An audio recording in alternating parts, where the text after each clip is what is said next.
Good afternoon po mga boss. Good afternoon po mga boss. Dito po kami sa may pagitan ng quartz tsaka ng citrine.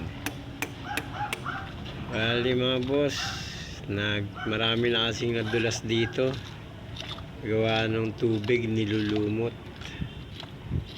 Yung tubig kanal, lumalabas siya dito sa harang na yan. Dahil na pupunta siya dyan sa may daan. Ayan po, kaya ang ginagawa namin, lalaliman po namin tong kanal na to para mas umangat itong daanan. Dapat malalim yung kanal para yung tubig hindi siya lalabas sa may daanan. Ayan po, marami na pong nadulas dito, mga 1 milyon na pong tao nadulas dito.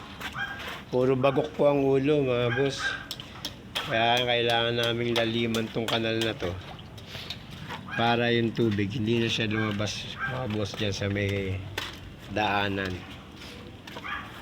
Kasi marami na po nagreklamo na nadula sila, nabugok ang ulo nila. Yan po yung citrine. Tapos dito po yung quartz.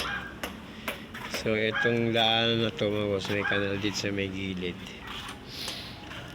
Kasi may mga tumatagas dito, hindi naman ako saan galing itong tubig na to.